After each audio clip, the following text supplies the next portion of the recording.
ജിൻഡോ ചേട്ടൻ എന്ന് വെച്ചാൽ പുള്ളി കഷ്ടപ്പെട്ടിട്ടുണ്ട്. എനിക്ക് നമ്മൾ അത് എപ്പോഴും അവിടെ വെച്ച് ഞാൻ ലാലേട്ടൻ്റെ മുന്നിൽ പറഞ്ഞു, പുള്ളി ഹാർഡ് വർക്കറാണ്. ചോദിച്ചു വാങ്ങി മുന്നിൽ വന്നിരുന്ന് ഡാൻസ് കളിക്കും. ഇപ്പൊ സ്കിറ്റ് എന്തെങ്കിലും ഉണ്ടെങ്കിൽ ചോദിച്ചു വാങ്ങി മെയിൻ റോൾ എടുക്കും. ചിലപ്പോൾ ഞാനൊക്കെ ആണെങ്കിൽ എനിക്കിത് ചെയ്യാൻ വയ്യാന്നൊക്കെ പറഞ്ഞിരിക്കും. ഇറങ്ങിയപ്പോഴാണ് കുറെ പരദൂഷണം കണ്ടത്, ജാസ്മിനും ഒക്കെ. അപ്പോൾ ഇപ്പൊ ജാസ്മിൻ അങ്ങനെ ജിൻഡോ ചേട്ടനാണ് അവിടുത്തെ ഇങ്ങനത്തെ ഡയലോഗ് എല്ലാം അടിക്കുന്നത്, ഇങ്ങനത്തെ ഉണ്ടാക്കിയുള്ള ഡയലോഗ്. അപ്പൊ നമ്മള് അവിടെ പുള്ളിയെ എല്ലാവരും കള്ളൻ എന്നാണ് വിളിക്കുന്നത്.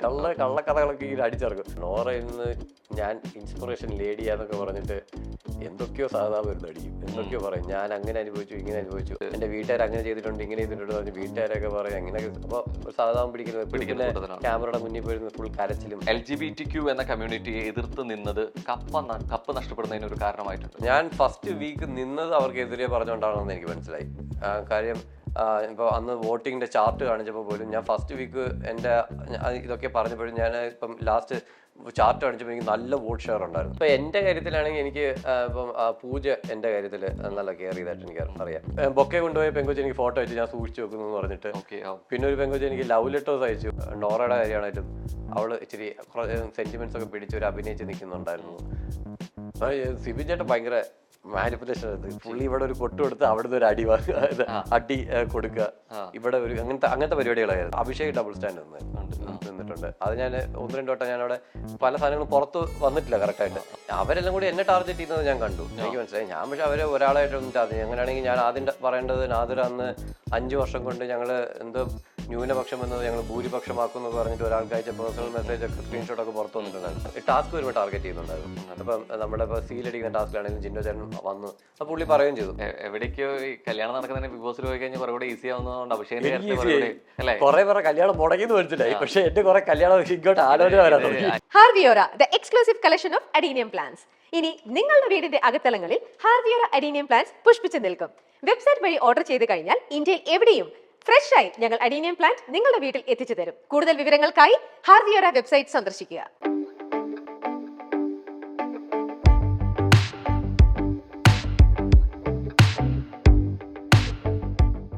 ചൂടുചൂടൻ ചോദ്യങ്ങൾക്ക് കുറുക്കിക്കൊള്ളുന്ന ഉത്തരങ്ങൾ അവർ പറയുമ്പോൾ നിങ്ങൾ പറയും അങ്ങനെ പറ. മൈൽ സ്റ്റോൺ മേക്കേഴ്സ് പ്രസൻസ് അങ്ങനെ പറ hot seat, supported by hotel classic fort Kochi. അങ്ങനെ പറ ഹോട്ട് സീറ്റ് തുടരുകയാണ്. ഇന്ന് വിശേഷങ്ങളുമായി അഭിഷേക് ശ്രീകുമാർ.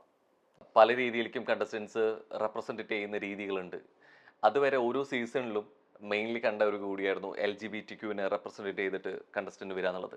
സീസൺ 6 അതൊരു മാറ്റമായിരുന്നു അല്ലെ? എഗെയിൻസ്റ്റ് ആയിട്ട് സംസാരിക്കുന്ന ഒരു ആന്റി LGBTQ അല്ലെ, അങ്ങനെ പ്രതികരിച്ചിട്ട് കൂടിയായിരുന്നു വരുന്നത്. അത്തരത്തിലൊരു ഒരു സംഘം പ്രതികരിക്കുന്നുണ്ട്, അല്ലെങ്കിൽ കുറച്ചുപേർ അഗെയിൻസ്റ്റ് ആയിട്ട് സംസാരിക്കുന്നു നിലകൊള്ളുന്നുണ്ട് തന്നെ അറിയാൻ ഒരു കാരണം കൂടിയായിരുന്നു സീസൺ 6 എന്നുള്ളത് അല്ലെ. ഇത്തരത്തിൽ പ്രതികരിക്കുക എന്നുള്ളത് അഭിഷേക് ശ്രീകുമാറിന്റെ ഒരു ആവശ്യമായിരുന്നതിനേക്കാൾ അപ്പുറത്തേക്ക് അഭിഷേക് ഇതിനെതിരെ സംസാരിക്കുന്നതുകൊണ്ട് ബിഗ് ബോസിലോട്ട് വരുമ്പോൾ ഇതിന് അഗെയിൻസ്റ്റ് ആയിട്ട് നിൽക്കണം എന്നുള്ളത് ക്രൂവിന്റെ ആവശ്യമായിരുന്നു. എന്തായിരുന്നു ഇതിന്റെ റിയാലിറ്റി? ഇല്ല, ക്രൂ അല്ല. ക്രൂവിന്റെ അങ്ങനെ ഒരു ആവശ്യമില്ല. സത്യം പറഞ്ഞാൽ ക്രൂവിനെ സെലക്ട് ചെയ്തത് ആർട്ടിസ്റ്റ് എന്ന രീതിയിലാണ്. ഞാൻ സിനിമയിലൊക്കെ once upon a time in Kochi, Muddy, പിന്നെ 3-4 പരസ്യങ്ങള്, അപ്പൊ അതൊക്കെ ചെയ്തു. പിന്നെ ഒരു ഇന്റർവ്യൂവിനാണെങ്കിലും ഞാൻ സംസാരിക്കുന്ന രീതികളൊക്കെ കണ്ടിട്ട് ഇംപ്രസ്ഡ് ആയിട്ട് തന്നെയാണ് അവരെ സെലക്ട് ചെയ്തത്. പക്ഷേ അവരെന്തായാലും എന്റെ ബാക്ക്ഗ്രൗണ്ട് ചെക്ക് ചെയ്യും. പിന്നെ അവർക്കറിയാം ഞാൻ ഇങ്ങനെ ഒരു ഇതുണ്ടെന്ന് അറിയാം. പക്ഷെ അതൊന്നും അവർക്ക് പോളിസീസും കാര്യങ്ങളൊക്കെ ഉള്ളതല്ല. അപ്പൊ അവർക്ക് അങ്ങനെ അതുകൊണ്ടാണ് അവർ സെക്കൻഡ് ഡേ തന്നെ എനിക്ക് വാർണിംഗ് തന്നത്. സെക്കൻഡ് ഡേ വാർണിംഗ് തന്ന കാര്യം അവർ പറഞ്ഞിട്ടുണ്ടായിരുന്നു, എന്തെങ്കിലും പ്രശ്നം ഞങ്ങൾ വാർണിംഗ് തരും എന്ന് പറഞ്ഞായിരുന്നു. ഓക്കെ, അവർ വാർണിംഗ് തന്നു, നമ്മളത് നിർത്തിയ. പക്ഷെ അവർക്കറിയാം ഇങ്ങനെ ഒരു ആൾക്കാർ. അഭിഷേകിൽ കണ്ട ഒരു പ്രൊഫൈൽ എന്താ ശരിക്കും? പ്രൊഫൈൽ ആർട്ടിസ്റ്റ് എന്നുള്ള രീതിയിൽ ആർട്ടിസ്റ്റ്. പിന്നെ അവർക്ക് എന്തോ സംസാരിക്കുന്ന രീതികളും കാര്യങ്ങളൊക്കെ ഇഷ്ടപ്പെട്ടു. അങ്ങനെയാണ് അവർ സെലക്ട് ചെയ്തിരിക്കുന്നത്. ഈ സാധാരണ രീതിയിൽ LGBTQന് കുറെ കൂടി ഈ സ്വീകാര്യത കിട്ടിയതിന് വലിയൊരു കാരണമാണ് ബിഗ് ബോസ്. അതെ, പറയാതെ വയ്യ. പ്രത്യേകിച്ച് കഴിഞ്ഞ ലാസ്റ്റ് സീസണിലൊക്കെ നാദ്രയെ നമ്മൾ കണ്ടതാണ്. അതിന് മുമ്പാണെങ്കിൽ കുറെ കണ്ടസ്റ്റൻസ് ഉണ്ടായിരുന്നു എന്നുള്ളത്. ഇത്രത്തോളം സപ്പോർട്ട് ചെയ്യുന്ന അല്ലെങ്കിൽ കുറെ കൂടി സ്വീകാര്യതയ്ക്ക് കാരണമാവുന്ന ഒരു ബിഗ് ബോസ് പോലൊരു ഷോ അതേ പ്ലാറ്റ്ഫോമിൽ തന്നെയാണ് അവർക്ക് എഗെയിൻസ്റ്റ് ആയിട്ട് സംസാരിക്കുന്ന ഒരു വ്യക്തിയെ കൊണ്ടുവരുന്നത്. ഇത് ശരിക്കും എന്താണ് ഒരു സപ്പോർട്ട് ചെയ്യുന്ന അതേ ഒരു വേദി തന്നെ ഇതിന് എഗെയിൻസ്റ്റ് ആയിട്ട് നിലകൊള്ളുന്നു എന്ന് പറയുന്നത് ഇതൊരു ഗെയിം പ്ലാന്റെ ഭാഗമായിട്ടാണ് തോന്നുന്നു. ഇതിന് എന്തെങ്കിലും പ്രാധാന്യം കൊടുക്കുന്നുണ്ടെന്ന് തോന്നുന്നു. ഞാൻ ഇതിന് അവർ അങ്ങനെ ഒരു പ്രാധാന്യം കൊടുക്കുന്നതായിട്ട് തോന്നുന്നില്ല. എന്തൊക്കെ പറഞ്ഞാലും അവര് ഓരോ ടൈപ്പ് കാറ്റഗറി ആൾക്കാരെയാണ് അവിടെ സെലക്ട് ചെയ്തിരിക്കുന്നത്. അപ്പം എന്നെ നോക്കുമ്പോൾ അവർ നോക്കുമ്പോൾ ഇങ്ങനത്തെ ടൈപ്പ് ഓഫ് ആൾക്കാരുണ്ട്. അപ്പൊ അതിനകത്തൊന്നും ഒരാളെ ഇട്ടു. അല്ലാതെ അവർ അതിനകത്ത് വലിയ തിങ്കിങ് ഒന്നും അവർ ചെയ്തിട്ടുണ്ടാവും തോന്നുന്നില്ല. പക്ഷെ അവർ ബാക്കി എന്റെ ക്യാരക്ടേഴ്സ് ഇപ്പൊ നിങ്ങൾ ആ ബിഗ് ബോസിൽ കണ്ട ക്യാരക്ടർ തന്നെയാണ് ഞാൻ അവർ ഇന്റർവ്യൂവിലും എല്ലാം കാണിച്ചിട്ടുള്ളത്.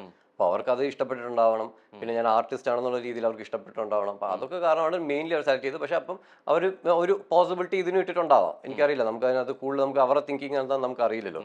അവന് നമുക്ക് സെലക്ഷൻ കിട്ടി, നമ്മൾ പോയി, അത്രേ ഉള്ളൂ. അവർ ബാക്കി എങ്ങനെ അവരുടെ തിങ്കിങ് നമുക്ക് പ്രോസസ്സ് അറിയില്ല. നമ്മൾ ഇനിയൊന്ന് സെഗ്മെന്റിലോട്ട് പോവാണ്. ഓക്കെ. പറയാതെ വയ്യ. അപ്പൊ ചില സ്റ്റേറ്റ്മെന്റ്സ് പറയും. അപ്പോൾ അതിന് പെട്ടെന്ന് അത് കേൾക്കുമ്പോൾ ഇത് തോന്നില്ല, ഇത് കേൾക്കുമ്പോൾ ഇത് പറയാതെ വയ്യ എന്ന് തോന്നുന്ന പോലെ പെട്ടെന്നുള്ള റിയാക്ഷൻ റെസ്പോൺസ് ആണ് വേണ്ടത്. Okay okay. അപ്പൊ ഞാൻ ആ സ്റ്റേറ്റ്മെന്റ്സിലോട്ട് കടന്നോട്ടെ. ഓക്കെ. LGBTQ എന്ന കമ്മ്യൂണിറ്റിയെ എതിർത്ത് നിന്നത് കപ്പ് നഷ്ടപ്പെടുന്നതിന് ഒരു കാരണമായിട്ടുണ്ട്. ഇല്ല. ഇല്ല. എവിടെയെങ്കിലുമൊക്കെ ഇത്രത്തോളം അഗേൻസ്റ്റ് ആയി സംസാരിച്ചില്ലായിരുന്നെങ്കിൽ ടിക്കറ്റ് ഫിനാലിൽ എത്തി ഒരു ആദ്യത്തെ ആളാണ്, പുറത്ത് കുറെ സ്വീകാര്യത ഫാമിലി ഓഡിയൻസ് കിട്ടുന്നുണ്ട്. ഒരു പക്ഷേ ഇതിന്റെ ഒരു പ്ലസ് കൂടി ആയിരുന്നെങ്കിൽ കപ്പിലേക്ക് എത്തിയായിരുന്നു. ഇല്ല, ഞാൻ ഫസ്റ്റ് വീക്ക് നിന്നത് അവർക്കെതിരെ പറഞ്ഞുകൊണ്ടാണെന്ന് എനിക്ക് മനസ്സിലായി. കാര്യം ഇപ്പോൾ അന്ന് വോട്ടിങ്ങിന്റെ ചാർട്ട് കാണിച്ചപ്പോൾ പോലും ഞാൻ ഫസ്റ്റ് വീക്ക് എൻ്റെ ഇതൊക്കെ പറഞ്ഞപ്പോഴും ഞാൻ ഇപ്പം ലാസ്റ്റ് ചാർട്ട് കാണിച്ചപ്പോൾ എനിക്ക് നല്ല വോട്ട് ഷെയർ ഉണ്ടായിരുന്നു. പിന്നെ എനിക്കിപ്പോൾ ഒരുപാട് മെസ്സേജസ് വന്നു, ചേട്ടൻ വന്നിട്ട് ആദ്യം ചെയ്തത് ഭയങ്കരമായിരുന്നു, ഭയങ്കര ഒരു അതൊരു ഭയങ്കര ഹൈപ്പ് കിട്ടിയിട്ടുണ്ട്. അപ്പം ഉറപ്പായിട്ടും ഞാൻ ഫസ്റ്റ് വീക്കിൽ നോമിനേഷനിൽ ഞാൻ ജയിക്കാൻ കാര്യം അവർക്കെതിരെ പറഞ്ഞുകൊണ്ടാണ്. പിന്നെ അത് ഞാൻ സമ്മതിക്കുന്നുണ്ട്, അവർക്കെതിരെ പറഞ്ഞുകൊണ്ട് തന്നെയാണ്. അപ്പം ഇല്ല, അതുകൊണ്ടാണ് ആൾക്കാർ അഭിഷേക് ശ്രീകുമാർ എന്ന് പറഞ്ഞ ആരാണെന്ന് ജനങ്ങൾ അറിഞ്ഞത്, എന്താണെന്നുള്ളത്. ഞാൻ എന്റെ ക്യാരക്ടറിൽ എന്റെ ഇന്ന സൈഡ് ഉണ്ട്, എനിക്ക് ഇങ്ങനെ ഒരു സൈഡ് ഉണ്ടെന്ന് ജനങ്ങൾ അറിഞ്ഞതാണ്. അങ്ങനെ ഇഷ്ടപ്പെട്ട ഒരുപാട് പേരുണ്ടെന്ന് എനിക്കറിയാം. ഓക്കെ. ആൻഡ് ജിൻഡോ ജാസ്മിൻ എന്നീ 2 കണ്ടസ്റ്റൻസ് ഉണ്ടാക്കി വെച്ച സ്ട്രോങ് ഓഡിയൻസ്, അതിന്റെ ഇൻഫ്ലുവൻസ് വളരെ നന്നായി ബാക്കിയുള്ള കണ്ടസ്റ്റൻസിനെ ബാധിച്ചിരുന്നു ഉണ്ടോ? അവർക്ക് കൃത്യമായിട്ട് കിട്ടിയിരുന്ന സ്വീകാര്യതയും അവർ ചെയ്തിരുന്ന ഇൻഫ്ലുവൻസ് ചെയ്തിട്ടുള്ളതും മറ്റുള്ളവർക്ക് അത് മോശമായിട്ട് ബാധിച്ചിട്ടുണ്ടോ? മോശമായിട്ടൊന്നും ഐ മീൻ മറ്റുള്ളവർക്ക് കിട്ടുന്ന സ്വീകാര്യത കുറഞ്ഞിട്ടുണ്ടോ? ഉറപ്പായിട്ടും. ഇപ്പോൾ ഒരാൾക്ക് ഒരു ഹോട്ടലിൽ ചെയ്യാൻ പറ്റത്തുള്ളൂ. അപ്പം ഇഷ്ടപ്പെട്ടു എന്ന് പറഞ്ഞിട്ട് ഇപ്പം എന്നോട് ആ എയർപോർട്ടിൽ നിന്നിപ്പോൾ കുറച്ച് പേര് വന്ന് സംസാരിച്ചു എന്നോട്, അത് ഞങ്ങൾക്ക് ചേട്ടനെ ഭയങ്കര ഇഷ്ടമാണ്, പക്ഷെ വോട്ട് ചെയ്തത് ജിൻഡോ ചേട്ടനാണ്. ഇഷ്ടമുണ്ട് പക്ഷെ വോട്ട് ചെയ്തത് ജിൻഡോ ചേട്ടനാണ്. ഞാനിപ്പോൾ ഈടാ എന്താ പിന്നെ എനിക്ക് വോട്ട് ചെയ്താൽ പോരെന്നൊക്കെ നമ്മൾ ചോദിക്കും. അപ്പം അപ്പൊ സത്യം പറഞ്ഞാൽ അത് എനിക്ക് ബാധിച്ചില്ലേ, എനിക്ക് ഇട്ടിട്ട് വോട്ട് ജിൻഡോ ചേട്ടന് പോയെന്ന് പറയത്തില്ല, അത്രേ ഉള്ളൂ. അതിപ്പം ജനങ്ങളുടെ ഇഷ്ടമാണ്. എന്നെക്കാട്ടും ഒരുപാടി ജിൻഡോ ചേട്ടനെ ആൾക്കാർ ഇഷ്ടപ്പെട്ടതാണ് അവർക്ക് വോട്ട് ചെയ്യുന്നത്. ഞാനപ്പം ജിൻഡോ ചേട്ടനെക്കാട്ടും മേളിൽ ഒരുപാടി പോയില്ലെങ്കിൽ എനിക്ക് ആ വോട്ട് കിട്ടിയേനെ. പക്ഷെ പുള്ളിക്കാരൻ ഇത് ഭാഗ്യം, പുള്ളിയാണ് ജനങ്ങളിൽ കൂടുതൽ കണക്ട് ആയത്. അപ്പൊ പുള്ളിക്ക് വോട്ട് കിട്ടി, പുള്ളി ജയിച്ചു. അപ്പൊ എന്നെ ബാധിച്ചെന്ന് വെച്ചാൽ ശരി, അപ്പൊ എനിക്ക് കിട്ടുന്ന വോട്ട് അങ്ങോട്ട് പോയി. അങ്ങനെ പോയിട്ടുണ്ടെന്നുള്ളത് ഇഷ്ടം കൊണ്ട് ചിലപ്പോൾ വോട്ട് ഉറപ്പായിട്ടും. ഇനി എത്ര നന്നായി ഗെയിം കളിച്ചാലും കപ്പ് തനിക്ക് കിട്ടില്ല എന്നൊരു മൊമെന്റിൽ, ഏതെങ്കിലും ഒരു മൊമെന്റിൽ തോന്നിയിരുന്നു? ഇല്ല, അങ്ങനെ തോന്നിയിട്ടില്ല. ഇല്ല. ഞാൻ എപ്പോഴും പറഞ്ഞില്ലേ, കപ്പ് ഒരു ബോണസ് മാത്രമായിരുന്നു. എനിക്ക് ജനങ്ങളിൽ എന്നെ കണക്ട് ആവുമോ എന്നുള്ളതായിരുന്നു എൻ്റെ ഏറ്റവും വലിയ ഒരു കൺസേൺ എന്ന് പറഞ്ഞാൽ. അപ്പോൾ അതിനെ കുറിച്ച് ഞാൻ കപ്പ് അങ്ങനെയൊന്നും ചിന്തിച്ചിട്ടില്ല. ഞാനായിട്ട് അങ്ങനെയാണെങ്കിൽ ഞാൻ അവിടെ വെച്ച് നേരത്തെ പറഞ്ഞ പോലെ ഫേക്ക് ആയിട്ട് വേണമെങ്കിൽ എനിക്ക് നിൽക്കാം, ചെറിയ ഫേക്ക്നെസ് ഒക്കെ കാണിച്ച് ഞാനല്ലാതെ നിന്ന് കുറച്ചുകൂടി ആൾക്കാരെ ഇഷ്ടപ്പെടുത്താൻ ശ്രമിക്കായിരുന്നു. പക്ഷെ ഞാൻ അതിന് ശ്രമിച്ചില്ല. ഞാനായിട്ട് നിന്നു. അങ്ങനെ എനിക്ക് ഇഷ്ടപ്പെടുന്ന 2 പേര് മതി, അത് മതി എന്നാണ് ഞാൻ തീരുമാനിച്ചിരുന്നത്. കറക്റ്റായിട്ട് കേൾക്കുകയും ചെയ്തു. അഭിഷേക് ശ്രീകുമാർ എന്ന വ്യക്തി ഹൗസിനകത്ത് നന്നായി ടാർഗറ്റ് ചെയ്യപ്പെട്ടിരുന്നു. ടാർഗറ്റോ? ടാസ്ക് വരുമ്പോൾ ടാർഗറ്റ് ചെയ്യുന്നുണ്ടായിരുന്നു. അപ്പം നമ്മുടെ ഇപ്പോൾ സീലടിക്കുന്ന ടാസ്കിലാണെങ്കിലും ജിൻഡോ ചേട്ടൻ വന്നു, അപ്പോൾ പുള്ളി പറയുകയും ചെയ്തു, പുള്ളി ചെയ്യാൻ പറഞ്ഞു, നിന്നെ താഴ്ത്താൽ മാത്രമേ ഞങ്ങൾക്കെല്ലാം കയറി വരാൻ പറ്റത്തുള്ളൂ. അപ്പോൾ അങ്ങനെ ടാസ്കിലായിരുന്നു ബോധപൂർവ്വം അത് പുള്ളി പറയാറുണ്ട്. ഇപ്പോൾ ടിക്കറ്റ് ഫിനാലെ ഞങ്ങൾക്ക് കയറി വരണമെങ്കിൽ ഇപ്പം നീ താഴെ പോയാലേ ശരിയാകത്തുള്ളൂ എന്ന് പറഞ്ഞിട്ടാണ് പുള്ളി സീലടിക്കാൻ വന്നത്. സീലടിച്ച് കഴിഞ്ഞിട്ട് പുള്ളി പറഞ്ഞത്, ഞങ്ങൾ അടിയൊക്കെ ആയി. അതിന് പുള്ളി എന്നോട് ഡയറക്റ്റ് ഒന്ന് പറയുകയും ചെയ്തു, അതുകൊണ്ടാണ് ചെയ്തതെന്ന് പറഞ്ഞു. Means part of the game, അത് പാർട്ട് ഓഫ് ദ ഗെയിമായിട്ട് എടുക്കുന്നുള്ളൂ. ഇപ്പം മറ്റേ പുറയിൽ ചാക്ക് വെച്ചിട്ടുള്ള ഗെയിം എന്നെ ആദ്യം പിടിച്ച് പുറത്താക്കിയത്. അപ്പോൾ അത് ടാർഗറ്റ് ചെയ്യാറുണ്ട്, അത് പാർട്ട് ഓഫ് ദ ഗെയിം. അതിൽ എനിക്കൊരിക്കലും തെറ്റ് പറയാൻ പറ്റത്തില്ല. നമ്മളെപ്പോഴും ഇങ്ങനത്തെ ഗെയിം കളിക്കുമ്പോൾ ആദ്യം ഒരിച്ചിരി മുൻകൈ ഉള്ള ഒരാളെ താഴോട്ട് ഇടുക, അങ്ങനെയുള്ളത് ഗെയിമിന്റെ പാർട്ടാണ്. അത് അവർ കറക്റ്റായിട്ട് ചെയ്യുന്നുണ്ട്, അതിലൊന്നും തെറ്റ് പറയാൻ പറ്റില്ല നമുക്ക്. ഞാൻ അതുകൊണ്ടാണ് എല്ലാം അക്സെപ്റ്റ് ചെയ്യുന്നത്. അവിടെ നിന്നിട്ട് ഇവരെന്നെ തോപ്പിക്കും, ഞാൻ അക്സെപ്റ്റ് ചെയ്തിട്ട് ഓക്കെ ഞാൻ തോറ്റു എന്ന് പറഞ്ഞ് പോയിരിക്കും. കാരണം എനിക്കത് മനസ്സിലാക്കാൻ പറ്റും. ഞാൻ ഒരു സ്പോർട്സ്മാൻ ആണ്, അപ്പോൾ എനിക്കത് മനസ്സിലാക്കാൻ കഴിയും.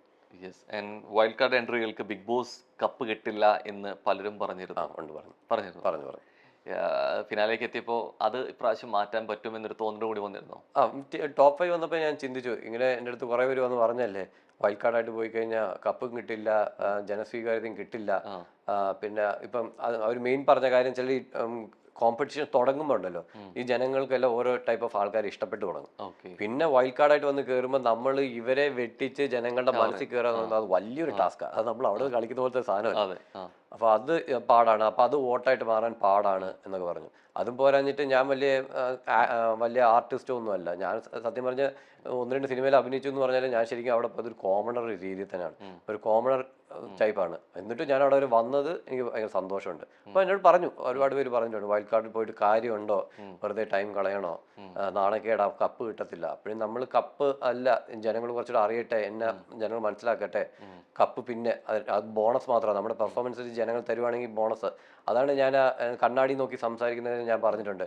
നീ ബിഗ് ബോസ് മെറ്റീരിയൽ ആകുക, ബാക്കി ജനങ്ങൾ എന്താ വോട്ട് ചെയ്യുക ആക്കട്ടെ. ശരിക്കും ഈ എൻട്രി വരുന്ന സമയത്ത് ഇപ്പോൾ വൈൽഡ് കാർഡ് എൻട്രി ആണ്, പക്ഷെ ഇത് തുടക്കത്തിൽ ഒരു സെലക്ഷൻ ഉണ്ടായിരുന്നിട്ട് കുറച്ച് വെയിറ്റ് ചെയ്യാൻ പറഞ്ഞിട്ട് വൈൽഡ് കാർഡ് എൻട്രി തന്നതാണോ ശരിക്കും, അത് ആ ഒരു മൊമെന്റിൽ സംഭവിച്ചതായിരുന്നു? അല്ല, എന്നോട് നേരത്തെ പറഞ്ഞിട്ട് ഇങ്ങനെ അഭിഷേക് കേക്കാണെന്നുണ്ടെങ്കിലും ആദ്യത്തെ ഒരു സെലക്ഷൻ പ്രോസസ്സിൽ അഭിഷേക് ഉണ്ടായിരുന്നു. പിന്നീട് പക്ഷെ എൻട്രി വന്നത് വൈൽഡ് കാർഡിലൂടെയായിരുന്നു. അല്ല, എല്ലാവരും അങ്ങനെ തന്നെ സെലക്ട് ചെയ്യുന്നത്, എല്ലാവരും സെലക്ട് ചെയ്യുന്നത് അങ്ങനെ തന്നെയാണ്. വൈൽഡ് കാർഡ് ആദ്യത്തെ പ്രോസസ്സിലെല്ലാം സെലക്ട് ചെയ്ത് ഇവർ കുറെ ആൾക്കാരെ എനിക്കൊന്നും മനസ്സിലാക്കി ഇത് ഷോർട്ട് ലിസ്റ്റ് ചെയ്ത് മാറ്റി വെക്കും വൈൽഡ് കാർഡായിട്ട്.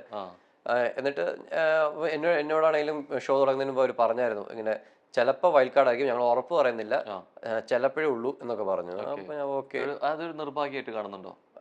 ഇല്ല, ഞാനങ്ങനെ കുറെ കൂടെ നേരത്തെ ഞാൻ വന്നിരുന്നെങ്കിൽ ഈ പറഞ്ഞ പോലെ ഷോ തുടങ്ങി കഴിയുമ്പോഴേക്കും ഓരോരുത്തരുടെ അവരുടേതായ ഇഷ്ടപ്പെട്ട കണ്ടസ്റ്റൻസിനെ തിരഞ്ഞെടുത്ത് അവർ സപ്പോർട്ട് ചെയ്യാൻ തുടങ്ങും, നമ്മളൊപ്പം ഉള്ള ഒരാളായി മാറ്റും. അപ്പോൾ അഭിഷേകം തുടക്കത്തിലേ ഉണ്ടായിരുന്നെങ്കിൽ ഈ സ്വീകാര്യത കിട്ടാമായിരുന്നു, ഞാൻ എന്ന വ്യക്തിയെ കുറെ കൂടി ഇവർക്ക് മനസ്സിലാക്കി കൊടുക്കാൻ പറ്റുമായിരുന്നു, അങ്ങനെയൊക്കെ തോന്നി. ഞാൻ അങ്ങനെ ഒരു തിങ്കിങ്ങിൽ പോയില്ല. കാരണം ഈ ബിഗ് ബോസിൽ സെലക്ട് ആവുന്നതാണ് ഏറ്റവും വലിയ അച്ചീവ്മെന്റ് എന്ന് പറഞ്ഞത്. ഞാൻ ഇപ്പൊ എന്നെ പോലെ ഒരാൾക്ക് അവിടെ കിട്ടുക എന്ന് പറയുന്നത് വലിയൊരു അച്ചീവ്മെന്റ് ആയിട്ടാണ് ഞാൻ കാണുന്നത്. അതിപ്പോ തുടക്കമാണെങ്കിലും വൈൽഡ് കാർഡ് ആയിട്ടാണെങ്കിലും എന്താണെങ്കിലും എനിക്ക് ആ ചാൻസ് കിട്ടിയില്ലേ. എത്രയോ ജനങ്ങൾ എനിക്കറിയാം, ഇഷ്ടംപോലെ ആൾക്കാർ അവിടെ കയറാൻ വേണ്ടി പാടുപെടുന്നുണ്ട്. പക്ഷെ അതേ സമയത്ത് എനിക്കത് കിട്ടി, വൈൽഡ് കാർഡായിട്ടാണെങ്കിലും കിട്ടിയല്ലോ. അതിലാണ് ഞാൻ സമാധാനിക്കുന്നത്. എനിക്ക് അവർ അങ്ങനെ ഒരു അവസരം തന്നതിൽ ഞാൻ ഒരുപാട് താങ്ക്സ്, എനിക്ക് അവർ ഞാൻ പറഞ്ഞിട്ടുമുണ്ട്. അപ്പൊ അതിന് എനിക്ക് ഒരുപാട് റെസ്പെക്ട് ഉണ്ട്. എനിക്ക് ഇങ്ങനെ ഒരു ചാൻസ് വൈൽഡ് കാർഡായിട്ട് തന്നല്ലോ, അത് മതി, ഞാൻ അതിൽ ഹാപ്പിയാണ്. കൂടെ നിന്ന് കാലുവാരി ആളുകളും ബിഗ് ബോസ് ഹൗസിനകത്തുണ്ടായിരുന്നു. കൂടെ നിന്ന് കാലുവാരി അത് പാർട്ട് ഓഫ് ദ ഗെയിം ചെയ്യാറുണ്ട് ആൾക്കാരുണ്ട് എല്ലാവരും. എനിക്ക് ആരൊക്കെയാന്ന് ഓർമ്മയില്ല, പക്ഷെ ചെയ്യാറുണ്ട്, ചെയ്തതായിട്ട് എനിക്കറിയാം. അതായത് ചിലപ്പോൾ അങ്ങോട്ട് നിന്നിട്ട് തമ്മിൽ പറയേണ്ടി വരും. അപ്പം അത് പാർട്ട് ഓഫ് ദ ഗെയിമാണ്. ഇപ്പൊ ചില സമയത്താണെങ്കിലും ഇപ്പൊ പലപ്പോഴും ഈ ഗെയിമിന്റെ പാർട്ടായിട്ട് ചെയ്യും ഇതുള്ളൊരു ബോധ്യമുണ്ട്. പക്ഷെ നമ്മൾ ചിലരുടെ കാര്യത്തിൽ തീരെ പ്രതീക്ഷിക്കത്തില്ല. നീ ചില കാര്യത്തില് ഈ ചെയ്തത് കാലുവാരിലും അല്ലെങ്കിൽ ഈ തള്ളിപ്പറയലാണെങ്കിലും ചിലത് കുറെ കൂടി വിഷമാവാ, നീ അത് ചെയ്തല്ലോ എന്നുള്ളത് കൂടി ആലോചിക്കുമ്പോഴാണ് അത്തരത്തിൽ ശരിക്കും വിഷമം തോന്നിയത്. ശരിക്കും ആരുടെ കാര്യത്തില സങ്കടം തോന്നിയത്? എന്റെ കാര്യത്തിൽ ഞാൻ എല്ലാവരുടെ അടുത്തും എക്സ്പെക്ട് ചെയ്യുന്നുണ്ടായിരുന്നു. അതുകൊണ്ട് എക്സ്പെക്ട് ചെയ്യുന്ന വെച്ചാൽ എന്നെ ഈ കാലുവാരിൽ എന്ന് പറഞ്ഞാൽ ഒന്നാമത്തെ നോമിനേഷൻസിലൊക്കെ ആയിരിക്കും.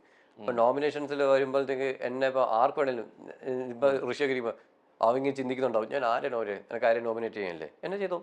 അങ്ങനെ ഞാൻ ഞാൻ കൂൾ മൈൻഡ് സെറ്റിലാണ് പൊക്കോണ്ടിരുന്നത്. പിന്നെ എനിക്ക് തോന്നുന്നു ഈ അർജുൻ്റെയും അൻസിബയുടെയും കാര്യത്തിലും കണ്ട് ഇപ്പോൾ അവർ തമ്മിലും കണ്ട് പ്രശ്നം ഉണ്ടായിരുന്നു.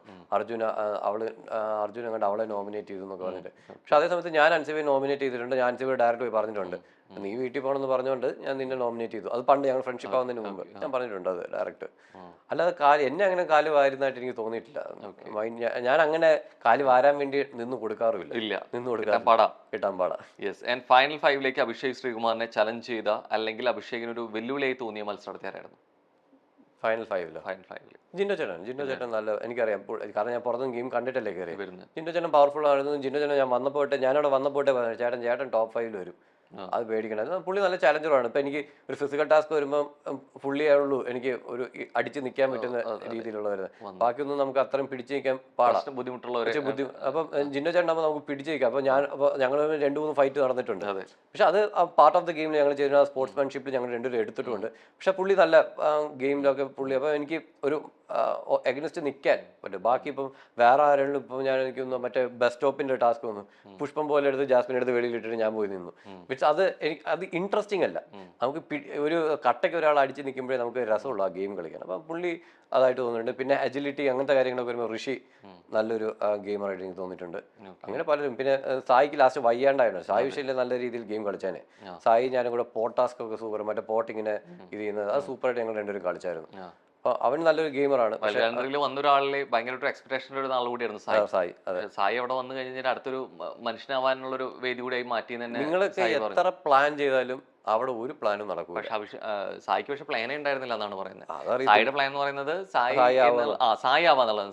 സീക്രട്ട് ഏജന്റ് മാറി സായി ആവാന്നുള്ളതായിരുന്നു. അവന്റെ പ്ലാൻ അതായിരിക്കാം. നമുക്ക് പുറത്ത് വെച്ച് എനിക്ക് അവനെ അറിയില്ലല്ലോ. അപ്പം ചിലപ്പോൾ അതായിരിക്കും അവന്റെ പ്ലാൻ. പക്ഷെ നമ്മൾ അവിടെ ഇപ്പം എനിക്ക് ജിന്നോ ചേട്ടനാണെങ്കിലും എല്ലാവരും പ്ലാൻസുമായിട്ടായിരിക്കും വരുന്നത്. പക്ഷെ അവിടെ അനുസരിച്ച് അവിടെ വരുമ്പോൾ നമ്മൾ ഇതെല്ലാം മാറി പിന്നെ അതിനനുസരിച്ച് നമ്മൾ എങ്ങനെ മുമ്പോട്ട് പോകുക എന്നുള്ളതാണ്, എങ്ങനെ സർവൈവ് ചെയ്യാൻ പറ്റും എന്നുള്ളതാണ് ഈ ശരിക്കും ഈ ഗെയിം.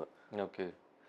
അത്തരത്തിൽ എനിക്ക് തോന്നുന്നു എൻട്രിയോടൊപ്പം സ്വീകാര്യത കിട്ടിയ പേരിന് ഭവിഷ്യനൊപ്പം ചേർത്ത് വെച്ചൊരു പേര് കൂടിയായിരുന്നു സിബിൻ. അല്ലെ, തുടക്കത്തിൽ അത്രയും ഗെയിം ചെയ്ത് ആ ഇഷ്ടം കമന്റ് ബോക്സിലൊക്കെ നമ്മൾ കണ്ടതാണ്. ഉറപ്പായിട്ടും.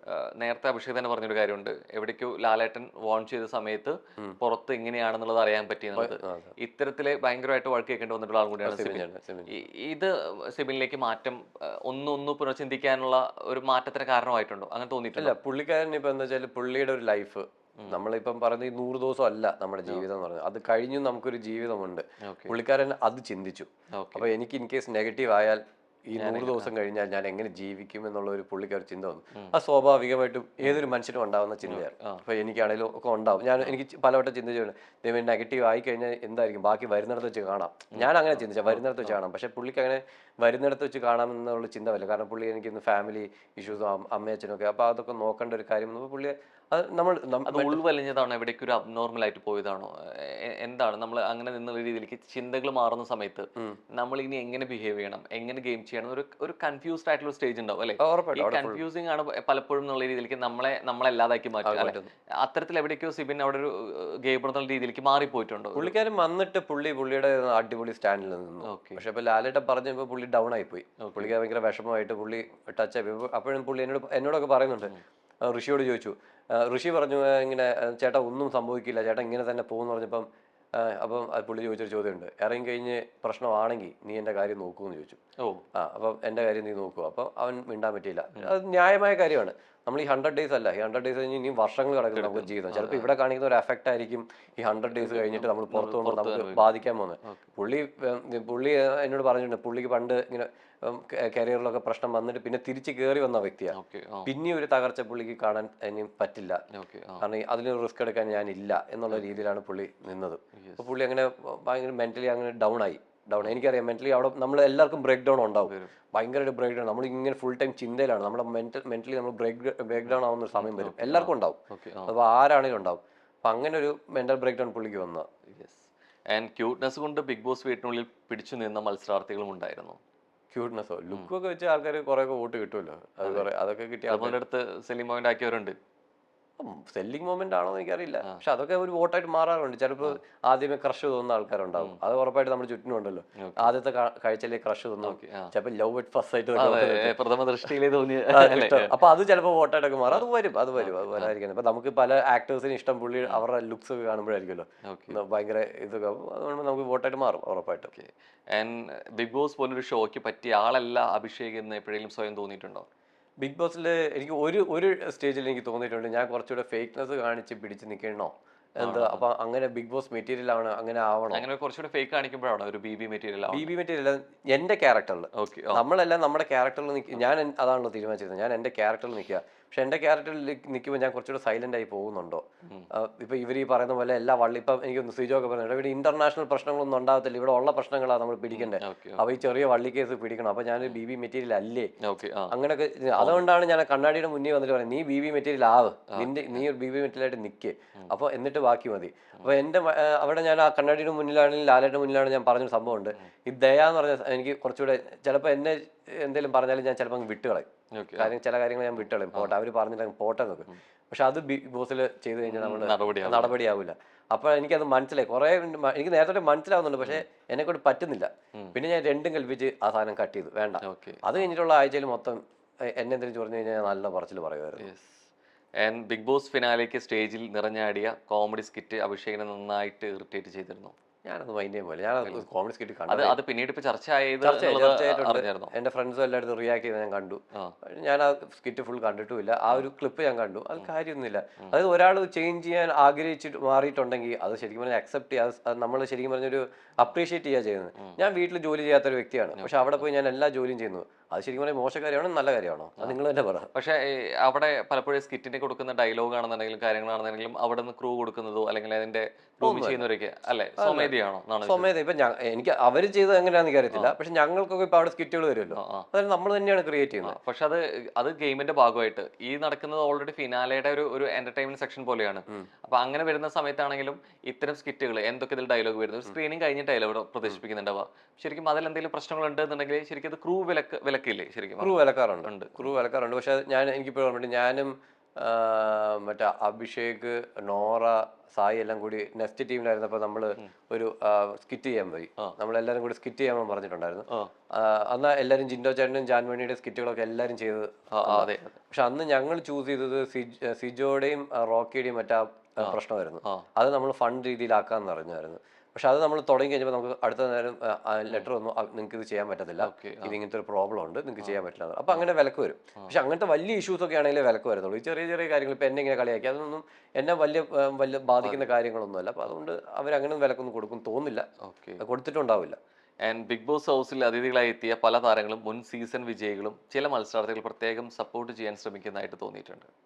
എപ്പോഴും നമുക്ക് ഒരു ഇഷ്ടപ്പെട്ട ആൾക്കാരുണ്ടാവും, നമ്മൾ അവരെ എന്തായാലും. പക്ഷെ അങ്ങനെ അതിഥികളായിട്ട് വരുമ്പോൾ ഒരു നിഷ്പക്ഷമായിട്ട് നിൽക്കല്ല വേണ്ട. എവിടെയെങ്കിലും ഒരു ചായ്വ് കാണിച്ചാൽ അത് അവർക്ക് കിട്ടാനുള്ള ഒരു സപ്പോർട്ട് വോട്ടിങ്ങിനും കാരണമാവില്ലേ? ഉറപ്പായിട്ടും അതൊക്കെ ആവും. നമുക്കിപ്പോൾ അതിനകത്തൊന്നും ഒന്നും ചെയ്യാൻ പറ്റില്ല, നമുക്ക് അവർ പിടിച്ചു നിർത്തി പറയിപ്പിക്കാനൊന്നും പറ്റില്ല. ഇപ്പൊ എനിക്കിപ്പം ഇവിടെ കുറച്ച് പേര് ഇഷ്ടമാണെങ്കിൽ ഞാൻ കുറച്ച് ഇഷ്ടം കൂടുതൽ കാണിച്ചെന്നിരിക്കും. അപ്പം നമുക്ക് അതിനകത്ത് എന്തെങ്കിലും ചെയ്യാൻ പറ്റുമോ? ഇഷ്ടം ഉള്ള അങ്ങനെ തോന്നിയിരുന്നു ഇതെന്താണ് അവർക്കൊരു ഫേവറായിട്ട് നിൽക്കുന്നത് അല്ലെങ്കിൽ ഒരു സപ്പോർട്ട് ചെയ്യാൻ നിൽക്കുന്നത് എന്ന് അങ്ങനെ തോന്നിയിട്ടുണ്ടോ? ചിലർ പ്രത്യേകമായിട്ട് സംസാരിക്കുന്നു, അവർക്കുള്ളതായിട്ടുള്ള പ്രശ്നം ഉണ്ടായപ്പോഴത്തേക്ക് അൻസിബയോട് ഒക്കെ മാറ്റി നിർത്തി സംസാരിച്ചു, ജാസ്മിനോട് മാറ്റി നിർത്തി സംസാരിച്ചു, നോറയോട് സംസാരിച്ചു. പക്ഷെ എന്നോട് അങ്ങനെ വലുതായിട്ടൊന്നും സംസാരിച്ചില്ല. പിന്നെ ഞാനെങ്ങാണ്ട് അവിടെ പോയിരുന്നു അങ്ങോട്ട് ചെന്ന് എന്തോ കുറച്ച് സംസാരിച്ചതേ ഉള്ളൂ. അപ്പോൾ അത് അവരുടെ ഇഷ്ടപ്പെട്ട ആൾക്കാരോട് അവർ സംസാരിക്കും. ഇപ്പൊ ഞാനാണെങ്കിലും അതേ ചെയ്യത്തുള്ളൂ. അവിടെ ചെന്ന് കഴിയുമ്പോൾ എനിക്ക് ഇഷ്ടപ്പെട്ട കുറെ പേരുണ്ടെങ്കിൽ അവരോടായിരിക്കും നമ്മുടെ ഡാ മോനെ ഹായ് എന്നൊക്കെ പറഞ്ഞ് നമ്മൾ ആദ്യം അങ്ങോട്ടായിരിക്കുമല്ലോ ചെയ്യുന്നത്. അതുപോലെ അവർ ചെല്ലും, സംസാരിക്കും. ഇപ്പൊ എനിക്ക് ഒട്ടും ഇഷ്ടമല്ലാത്ത ഒരാളുണ്ടെങ്കിൽ നമ്മൾ ആ ഒരു ഗ്യാപ്പ്, നമ്മുടെ മെന്റലി ഒരു ഗ്യാപ്പ് ഉണ്ടാവും. അത് അക്സെപ്റ്റ് ചെയ്യാവുന്ന കാര്യങ്ങളാണ്. അതൊന്നും എനിക്ക് തെറ്റായിട്ട് തോന്നാറില്ല. ഹ്യൂമൻ നേച്ചർ അല്ല, നമുക്ക് എന്ത് ചെയ്യാൻ പറ്റും. അർജുൻ വേഴ്സസ് അഭിഷേക് എന്നത് ഫിനാലെ സമയത്ത് മുഴങ്ങി നിന്ന ടൈറ്റിലാണ്. ഞാൻ കണ്ടു, ഞാൻ ഇറങ്ങിയപ്പോഴാണ് കണ്ടത്. അവിടെ നമ്മളവിടെ ഇരിക്കുമ്പോൾ അതൊന്നും ചിന്തിക്കുന്നില്ല, അങ്ങനത്തെ സംഭവം ഒന്നും എനിക്ക് തോന്നിയിട്ടില്ല. ഇറങ്ങിയപ്പോൾ ഞാൻ കണ്ടു അർജുൻ വേഴ്സസ് അഭിഷേക് എന്നുള്ളത്. ഇത് ഒരു ഗെയിമർ എന്ന രീതിയിലാണോ അത് കുറെ കൂടി ഈ സൗന്ദര്യം ഒരു ഘടകമായിട്ട് മാറിയതാണ്? എന്തായിരുന്നു കണ്ടു തോന്നിയത്? അതല്ല, എനിക്ക് തോന്നുന്നു അവിടുത്തെ ഗെയിം രീതിയിലുള്ള രീതിയിലാണ് എനിക്ക് തോന്നിയത്. അവനാണെങ്കിലും ടാസ്കുകളൊക്കെ നല്ല രീതിയിൽ കളിക്കുന്ന ഒരു വ്യക്തിയാണ്. അതും ഞാനും ടാസ്ക് കളിക്കുന്നു. പിന്നെ അവിടെ വന്നതിൽ കുറച്ച് എല്ലാവർക്കും ഇഷ്ടപ്പെടുന്ന ടൈപ്പായിരുന്നു ഞങ്ങൾ രണ്ടുപേരും. പക്ഷെ അതിൽ രണ്ടുപേരും വെട്ടിച്ച് ജിൻഡോ ചേട്ടൻ കയറിപ്പോയി. എന്താണ് ശരിക്കും ഇപ്പോൾ സോഷ്യൽ മീഡിയയിൽ നാദരമായിട്ട് നിലനിൽക്കുന്ന ഒരു പ്രശ്നം? നാദരായിട്ട് നിൽക്കുന്ന പ്രശ്നം? എനിക്ക് പ്രശ്നമൊന്നുമില്ല. അവരുടെ രീതിയിൽ പോകുന്നു, അവർക്ക് അവരുടേതായ ഐഡിയോളജിയിൽ അക്സെപ്റ്റ് ചെയ്യാത്ത ആളാണ് ഞാൻ, അത്രേ ഉള്ളൂ. അല്ലാതെ എനിക്ക് അവരോട് പേഴ്സണലി ഐഡിയോളജിയെ കുറിച്ച് സംസാരിക്കുമ്പോഴും അല്ലെങ്കിൽ LGBT സംസാരിക്കുമ്പോഴും പൊതുവായിട്ട് അവർക്കാണ് അല്ലെ ഈ രീതികളെ കുറിച്ചാണ് സംസാരിക്കുന്നത്. പക്ഷെ ഇപ്പൊ ഈ അടുത്ത് ബിഗ് ബോസിൽ നിന്ന് ഇറങ്ങിയ കുറെ കൂടി സ്വീകാര്യത കിട്ടിയ ഒരാൾ നിലയ്ക്ക് ഇത് എവിടേക്കും കുറെ കൂടി കിട്ടുന്ന അല്ലെങ്കിൽ കുറുക്കി കൊള്ളുന്നത് ഇവിടെയാണ്, അല്ലെങ്കിൽ ഉത്തരങ്ങൾ പറയേണ്ടതും അവിടെയാണ്. എവിടേക്ക് ഏകീകൃതമായിട്ട് ഇതിനെ ഒരാളിലേക്ക് മാത്രം അത് വിരൽ ചൂണ്ടി പോകുന്നു, അങ്ങനെയൊക്കെ തോന്നുന്നുണ്ടോ? അവരെല്ലാം കൂടി എന്നെ ടാർഗറ്റ് ചെയ്യുന്നത് ഞാൻ കണ്ടു, എനിക്ക് മനസ്സിലായി. ഞാൻ പക്ഷെ അവരെ ഒരാളായിട്ടൊന്നും ടാർഗറ്റ് ചെയ്യും. അങ്ങനെയാണെങ്കിൽ ഞാൻ ആദ്യം പറയേണ്ടത് നാദർ അന്ന് 5 വർഷം കൊണ്ട് ഞങ്ങൾ എന്തോ ന്യൂനപക്ഷം എന്നത് ഞങ്ങൾ ഭൂരിപക്ഷമാക്കും എന്നൊക്കെ പറഞ്ഞിട്ട് ഒരാൾക്ക് അയച്ച പേഴ്സണൽ മെസ്സേജ് ഒക്കെ സ്ക്രീൻഷോട്ടൊക്കെ പുറത്തു വന്നിട്ടുണ്ടായിരുന്നു. അതൊക്കെ വെച്ച് എനിക്ക് വേണേൽ ടാർഗറ്റ് ചെയ്യായിരുന്നു. പക്ഷെ ഞാൻ അങ്ങനെ എനിക്ക് അതിൽ താല്പര്യമില്ല. മൊത്തത്തിൽ എനിക്ക് ഗ്രൂപ്പ് ഓഫ് പീപ്പിൾ, ഞാൻ ഗ്രൂപ്പ് ഓഫ് പീപ്പിൾ ആണ്, ആ ഗ്രൂപ്പ് ഓഫ് പീപ്പിളിനെ എതിർക്കുന്നത്. പക്ഷെ ഞാൻ വന്നപ്പോൾ അവരെല്ലാം കൂടി എന്നെ ടാർഗറ്റ് ചെയ്തു. എല്ലാവരും കൂടി അഭിഷേക് ശ്രീകുമാർ എന്ന് പറഞ്ഞു. അപ്പോൾ നോ ഇഷ്യൂസ്, എനിക്കതിലൊന്നും ഇഷ്യൂസ് ഇല്ല. ഞാനൊരിക്കലും ഇവിടെ ഉള്ള എല്ലാവരും 100% ആൾക്കാർ എന്നെ ഇഷ്ടപ്പെടണം ഞാൻ ആഗ്രഹിച്ചിട്ടില്ല. ഇഷ്ടപ്പെടുന്ന കുറച്ച് പേര് കട്ടയ്ക്ക് കൂടെ ഉണ്ടായാൽ മതി, എനിക്ക് അത്രേ ഉള്ള ആവശ്യം. അതും കൂടെ ഉണ്ടാവും. അല്ലാതെ എനിക്ക് നാദിറയോ അല്ലെ വ്യക്തിപരമായിട്ട് എനിക്ക് അവരെ അറിയത്തു. ഞാൻ ഇന്നേ വരെ സംസാരിച്ചിട്ട് പോലും ഇല്ല. ഞാൻ നേരിട്ട് രണ്ടുപേരെയും കണ്ടിട്ടുമില്ല, സംസാരിച്ചിട്ടുമില്ല. പിന്നെ അവർ ബിഗ് ബോസിലൊന്നും അവർക്ക് എതിരെ ഒരാൾ വരുന്നു എന്ന് മനസ്സിലാക്കുക അവരെല്ലാം കൂടെ എതിർത്തു. എനിക്ക് മനസ്സിലാക്കാൻ വേണ്ടി അപ്പോൾ അവരുടെ ഭാഗമാണ് അവർ എതിർക്കുക എന്നുള്ളത്. അത് അവർ എതിർത്തു, അതിനുള്ള റിപ്ലൈ കൊടുക്കുക എന്നുള്ളതായിരുന്നു. എൻ്റെ ഫ്രണ്ട്സും ഞങ്ങളും കൂടെ ഒരു റിപ്ലൈ കൊടുത്തു. ബാക്കി നമുക്ക് നോക്കാം, ഇപ്പൊ കാര്യം എന്താ, ഒരു പ്രശ്നമൊന്നുമില്ല. ഈ പലപ്പോഴും ഇപ്പോൾ നേരത്തെ പറഞ്ഞൊരു ടൈറ്റ് കോമ്പറ്റീഷൻ ഒരാൾ കൂടിയായിരുന്നു അർജുൻ എന്നുള്ള രീതിയിലേക്ക്. ഈ അതുവരെ സംസാരിച്ചൊരു കോമ്പോയിൽ ഇഷ്ടപ്പെട്ടൊരു ഇത് അർജുൻ ശ്രീതു എന്ന രീതിയിൽ കുറേയേറെ സപ്പോർട്ട് ഉണ്ടായിരുന്നു. അതിന് മുമ്പായിട്ട് ഫിനാലിക്ക് മുമ്പായിട്ട് ശ്രീതു ഔട്ടായി. എവിടേക്കോ ഈ സപ്പോർട്ട് ചെയ്യുന്നത് അവരുടെ വോട്ട് കൂടെ, ശ്രീധുവിന് വോട്ട് കൂടെ അർജുന് കിട്ടിയത് ഈ ഒരു സെക്കൻഡ് പൊസിഷനിലോട്ട് മാറുന്ന തന്നെ ഒരു കാരണമായിട്ടുണ്ടെന്ന് തോന്നുന്നുണ്ടോ? സെക്കൻഡ് പൊസിഷൻ അല്ല, പക്ഷെ അവർ രണ്ടുപേരും ഇഷ്ടപ്പെടുന്ന ആൾക്കാരുണ്ടാവല്ലോ. അപ്പൊ എന്തായാലും ഇപ്പൊ ശ്രീതു പോയി, എന്തായാലും ശ്രീധുവിന് ഇഷ്ടപ്പെടുന്ന, അർജുന്റെ ആ കോംബോ ഇഷ്ടപ്പെടുന്ന ആൾക്കാർ ഉറപ്പായിട്ടും അർജുന് വോട്ട് ചെയ്യും. അത് അത് പാർട്ട് ഓഫ് ദ ഗെയിമിൽ വരും. അതിലിപ്പോൾ നമുക്ക് അതിനകത്തൊന്നും ചെയ്യാൻ പറ്റില്ല. അങ്ങനെയാണെങ്കിൽ ഞാൻ ആദ്യം പോയിട്ട് എന്തെങ്കിലും കോംബോ ഉണ്ടാക്കണമായിരുന്നു. അത് നമ്മളതൊന്നും നോക്കിയില്ലല്ലോ. അപ്പോൾ എനിക്കതിൻ്റെ ആവശ്യമില്ല. അവർ തമ്മിൽ റിയൽ ഫ്രണ്ട്ഷിപ്പ് ആണെന്ന് തോന്നുന്നു. അപ്പോൾ അങ്ങനെ ഫ്രണ്ട്ഷിപ്പ് ആ ഒരു രീതിയിൽ പോകുന്നു.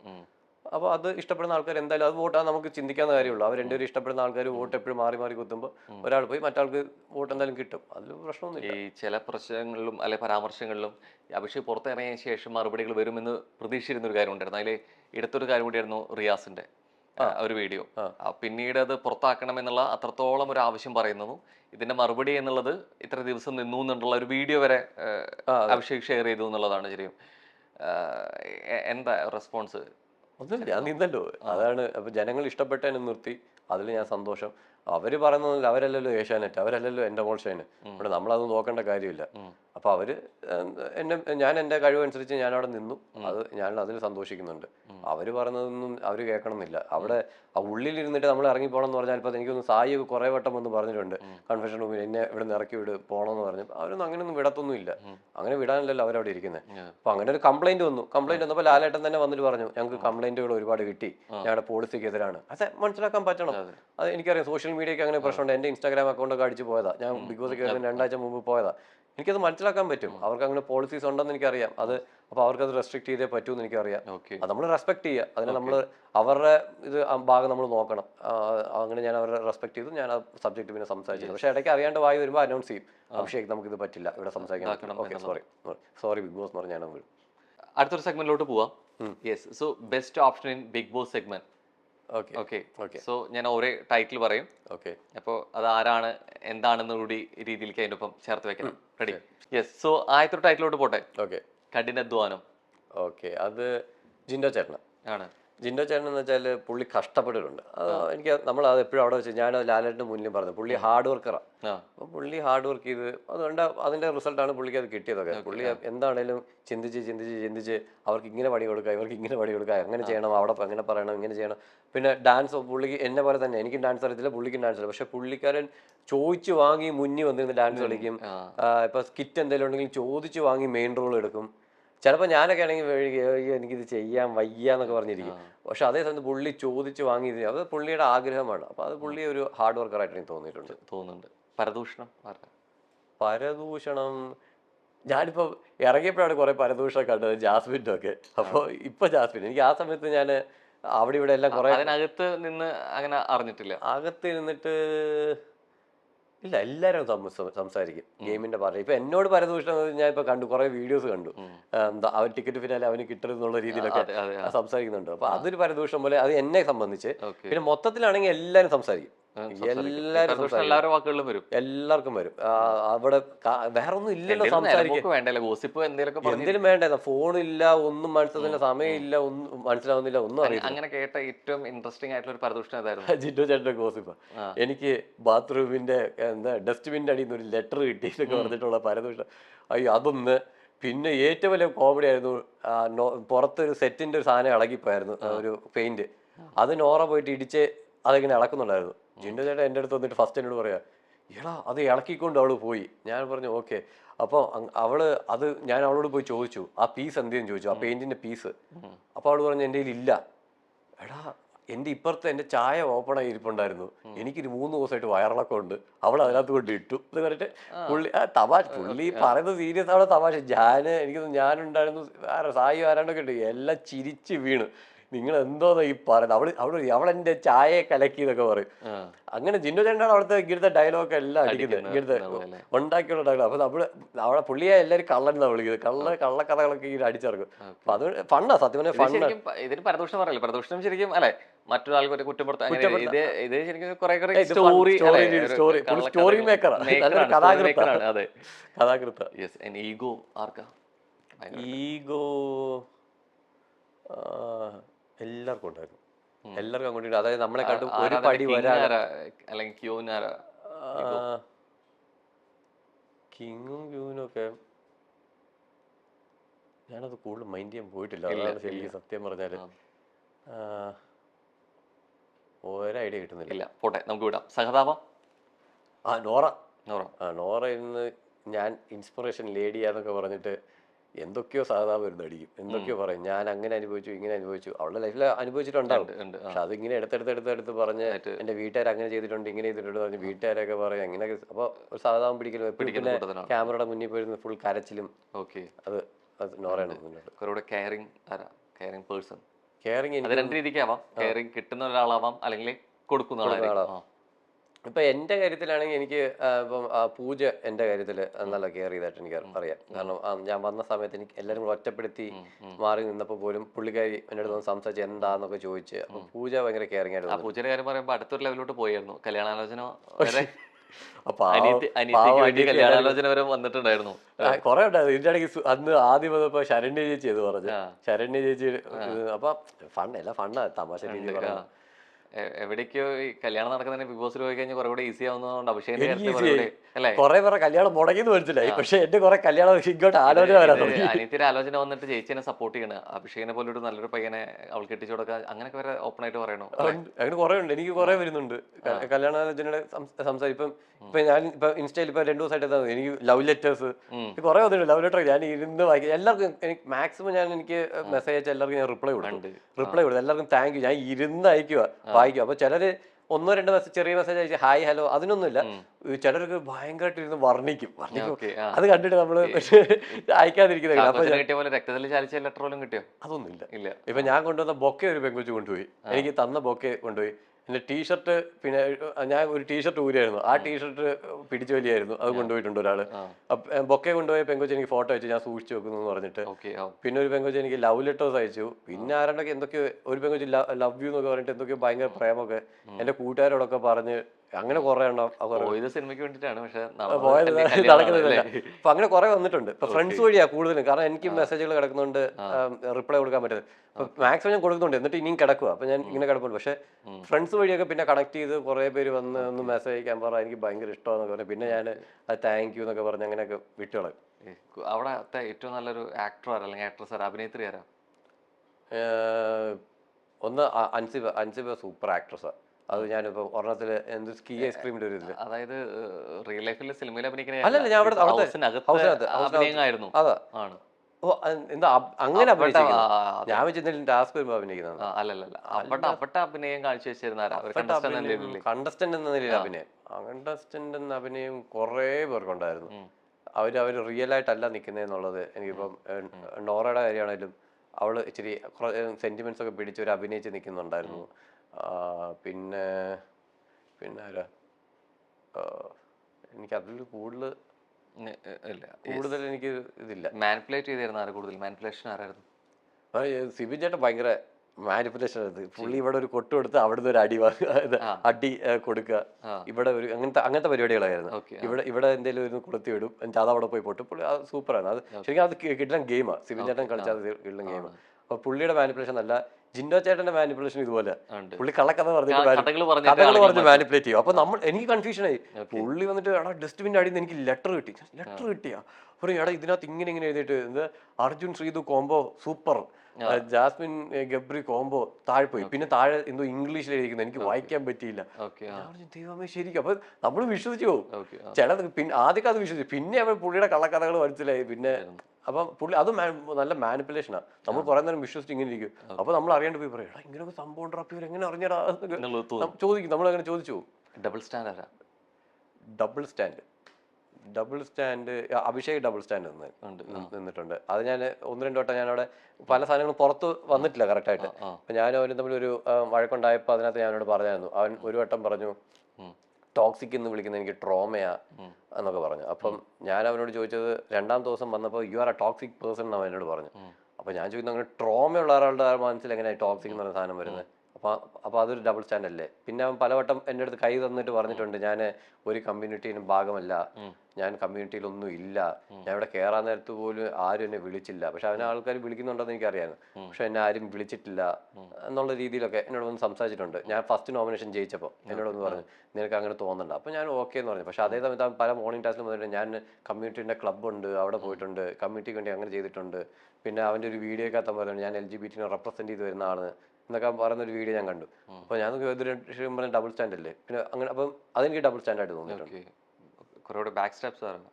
ബാക്ക് സ്റ്റാപ്സോ ബാക്ക് സ്റ്റാബ്സ് ഞാൻ മുന്നിൽ നിന്നിട്ട് അത് ബാക്ക് സ്റ്റാബായിട്ട് ഞാൻ കാണാറില്ല. ഓക്കെ. അത് ഞാൻ ഗെയിമിൽ തോന്നിയ രീതിയിലേക്ക് അങ്ങനെ ഒരു നോറ ബാക്ക് സ്റ്റാബ് ചെയ്തായിട്ട് തോന്നുന്നുണ്ട്. നോറയോട് ഞാനിങ്ങനെ സിജോയുടെ നോറയുടെ ഒരു ഇഷ്യൂ വന്നപ്പോൾ ഞാൻ നോറയോട് പറഞ്ഞായിരുന്നു, നീ അത് കാര്യമാക്കണ്ട, അവൻ ഇപ്പം നിന്നെ അങ്ങനെ ഫൈറ്റ് ചെയ്യാൻ അത് കാര്യമാക്കണ്ടെന്ന് ഞാൻ പറഞ്ഞു. ഓക്കെ. അപ്പം അവൾ പറഞ്ഞു, ഇല്ല എനിക്ക് അങ്ങനെ എന്താ നീ പറഞ്ഞിട്ട് വേണോ ഞാൻ ചെയ്യാൻ, ആ രീതിയിൽ ഇത് എൻ്റെ തീരുമാനം അതാണ് എന്നുള്ള രീതിയിൽ അവൾ പറഞ്ഞത്. എന്നിട്ട് അത് കഴിഞ്ഞിട്ട് നേരെ സിജോ കുറച്ചാണ് സിജോട് പോയി പറഞ്ഞു, അഭിഷേക് പറഞ്ഞിട്ടാണ് ഞാൻ നിന്റെ അടുത്ത് പ്രശ്നം ഉണ്ടാക്കാൻ ഞാൻ. അപ്പോൾ സിജോ വന്ന് എന്നോട് ചോദിച്ചു. അപ്പോൾ ഞാൻ ചോദിച്ച ചോദ്യമാണ്, ഞാൻ പറഞ്ഞിട്ടുണ്ട്, പക്ഷെ ഞാൻ പറഞ്ഞ കേൾക്കുന്ന ഒരാളാണോ നോറ എന്ന് ഞാൻ ചോദിച്ചിട്ടുണ്ട്. എസ് കേരള എന്താ ശരി? യെസ് കേരള എന്ന് പറഞ്ഞിട്ട് എന്ത് യൂത്ത് എൻറിച്ച്മെന്റ് സൊസൈറ്റി, എനിക്കറിയാം. അതിനകത്ത് ഒരു ആളെൻ്റെ എനിക്കറിയാവുന്ന പയ്യൻ തന്നെയാണ്. അവര് അവരുടെ രീതിയിലൊരു ഓർഗനൈസേഷൻ തുടങ്ങിയിട്ട് ഞാൻ ആ സംഘടനയുടെ ഭാഗമല്ല, ഞാനൊന്നും ഒരു ഭാഗമല്ല.